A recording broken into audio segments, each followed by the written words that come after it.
মুসলিম শরীফের হাদিস, আল্লাহ রাসূল বলেন কিয়ামতের দিন সংঘটিত হয়ে যাবে, তামাম পৃথিবীর সমস্ত নবী রাসূলগণ সেদিন অপরগতা স্বীকার করবে, কোন নবী রাসূল সেদিন সামনে আসবে না, একমাত্র কেবলমাত্র আল্লাহ রাব্বুল আলামিন আমি মুহাম্মদুর রাসূলুল্লাহ সাল্লাল্লাহু আলাইহি ওয়াসাল্লামকে সেদিন সুপারিশ করার অনুমতি দান করবে।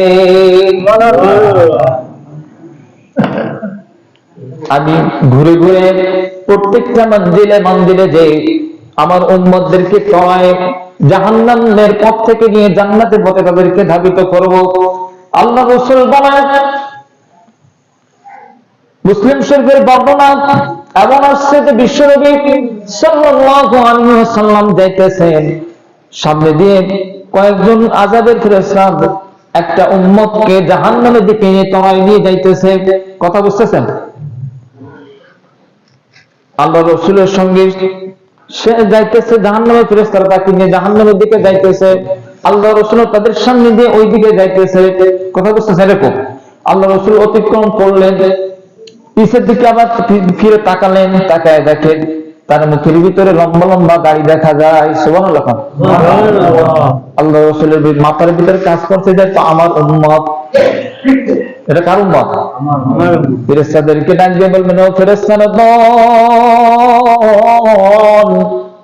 ওই আমার উম্মতকে ছেড়ে দাও, তাকে নিয়ে তোমরা কোথায় যাও?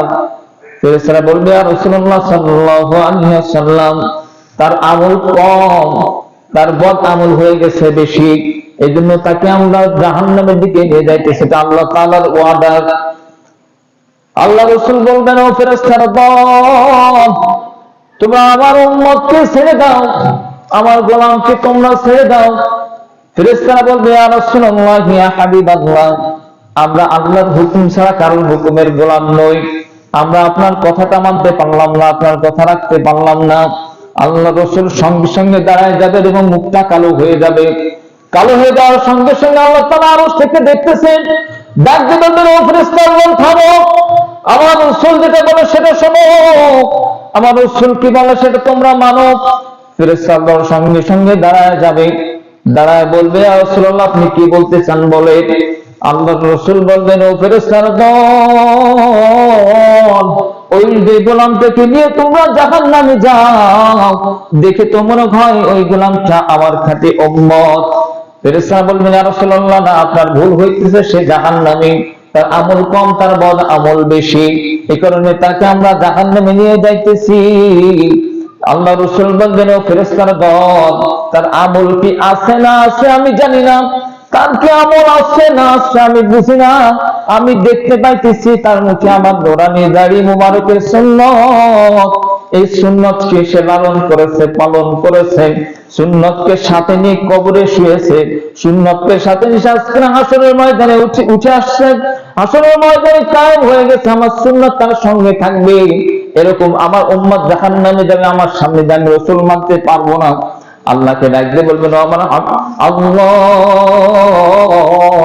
আমার ওই উম্মতকে তুমি জাহান্নামে দিতে পারবা না। আল্লাহ তাআলা ডাকলেন, আমার হাবিব, তোমার ওই উম্মতের তো গুনাহ বেশি, সারা জীবনভর গুনাহ করেছে। আল্লাহ তাআলা ডাকতে বলবেন, ও আমার হাবিব, ওই যে দাড়ি মোবারকের যে সুন্নতের কথা তুমি বলতেছো, তোমার মহব্বতে রাখে নাই, রাখার দরকার তাই রাখছে। কত হিন্দুরা বেঈমান পর্যন্ত তো সুন্নতের দাড়ি রাখে, সেরকম ভাবে সেও রাখছে, সে তোমার মহব্বতে রাখে নাই। আল্লাহ রাসূল বলবেন, ও আমার গোলাম, ও আমার হাবিব, ও আমার প্রিয় হাবিব, আল্লাহ তাআলা রাখতে বলবেন, তোমার মহব্বতে সেরকম কাজটা করে নাই, তাকে তুমি তোমার উম্মত হিসেবে আজকে কিয়ামতের ময়দানে পরিচয় দিও না। আমার হাবিব ডাকতে বলবে, আমার আল্লাহ, আমার মহব্বতে হোক আর যেমনি হোক রাখছে তো ওটা আমার সুন্নাত, ওটা আমার সুন্নাত, ঠিক আছে, তোমার গোলামকে তুমি, তোমার বান্দাকে তুমি জাহান্নামে দিবা দাও, কিন্তু আমার সুন্নাত জাহান্নামে যাবে না। আল্লাহু আকবার কোন। আল্লাহ রাসূল ডাকতে বলবেন, ও আমার আল্লাহ, আপনি তো আমাকে বলছিলেন কিয়ামতের ময়দানে আমাকে বেইজ্জতি করবেন না। فأما اليتيم فلا تقهر وأما السائل فلا تنهر وأما بنعمة ربك فحدث। আপনার ওয়াদা রয়েছে কিয়ামতের ময়দানে আপনি আমাকে বেইজ্জতি করবেন না, কিন্তু যে তোমার গোলামকে তুমি জাহান্নামে দাও তার সঙ্গে আমার সুন্নাত জাহান্নামে যায়। তোমার যদি গোলামকে তুমি, তোমার বান্দাকে যদি তুমি জাহান্নামে দাও, আমার কোনো আফসোস নাই, তবে আমার সুন্নাত যেন জাহান্নামে না যায়। আল্লাহ তাআলা ডাক দিয়ে বলবেন, ও আমার হাবিব, সেটা তো সম্ভব না, তোমার সুন্নতকে রেখে আমার গোলামকে জাহান্নামে দেওয়া সম্ভব। আল্লাহ রাসূল বলবেন, যদি অসম্ভবই হয় তাহলে আমার উম্মতকে তুমি জান্নাতের ফয়সালা দান করে দাও। আল্লাহ তাআলা সঙ্গে সঙ্গে বলবেন, ও আমার ফেরেশতাগণ, আমাদের হাবিবের প্রার্থনা মঞ্জুর, আমার হাবিবের দরখাস্ত মঞ্জুর। তার প্রার্থনার কারণে, তার দরখাস্তের কারণে এই জাহান্নামের গোলামকে আমি এই মুহূর্তে জান্নাতি ঘোষণা করে দিলাম। কিন্তু আফসোসের বিষয় হলো বিশ্বনবী সাল্লাল্লাহু আলাইহি ওয়াসাল্লাম আমাদের জন্য এতটা করবেন, কিয়ামত জীবনের শুরু থেকে মৃত্যু পর্যন্ত উম্মত উম্মতি বলে কাঁদছেন, কিয়ামতের ময়দানে উম্মত উম্মতি বলে কাঁদবেন, কিন্তু সেই উম্মত হয়ে বিশ্বনবী সাল্লাল্লাহু আলাইহি ওয়াসাল্লামের অপমান হয় আমরা চুপ থাকি, সেই বিশ্বনবী সাল্লাল্লাহু আলাইহি ওয়াসাল্লামকে নিয়ে কটূক্তি হয় আমরা চুপ থাকি, সেই বিশ্বনবী সাল্লাল্লাহু আলাইহি ওয়াসাল্লামের ইজ্জত হানি হয় আমরা চুপ থাকি, তার চরিত্র হরণ করা হয় আমরা চুপ থাকি, তার সুন্নতকে আমরা অনুসরণ করি না, তার হুকুম আহকাম কিছুই আমরা মানি না, অথচ নিজেরা উম্মত হিসেবে আমরা দাবি করি। কিয়ামতের ময়দানে সেই বিশ্ব নবী সাল্লাল্লাহু আলাইহি ওয়াসাল্লামের সামনে কি নিয়ে হাজির হবে? আজ থেকে ওয়াদা করতে হবে, জীবনে যতদিন বাঁচি নতুন বছরে আল্লাহ আল্লাহ রাসূলের পথ মোতাবেক চলবো, আল্লাহ আল্লাহ রাসূলের দেখানো পথ ও মতের উপর প্রতিষ্ঠিত থাকবো। মৃত্যুর আগ পর্যন্ত যতই বিপদ আসুক, বাধা আসুক, ঝড় আসুক, ধাক্কা আসুক, রাসূলের সুন্নতের বিপরীত চলবো না, আল্লাহ আল্লাহর হুকুমের বিপরীত চলবো না। পারবো কি পারবো না? ইনশাআল্লাহ। আমরা দুনিয়ায় বেঁচে নামাজ ছাড়বো না, যতদিন আল্লাহ হায়াতে বেঁচে রাখে আল্লাহ তাআলার হুকুম ছাড়া বাইরের হুকুম গুলো মানবো না। পারবো কি পারবো না? ইনশাআল্লাহ। আল্লাহ আমাদের প্রত্যেকের কবুল মঞ্জুর করে নাও।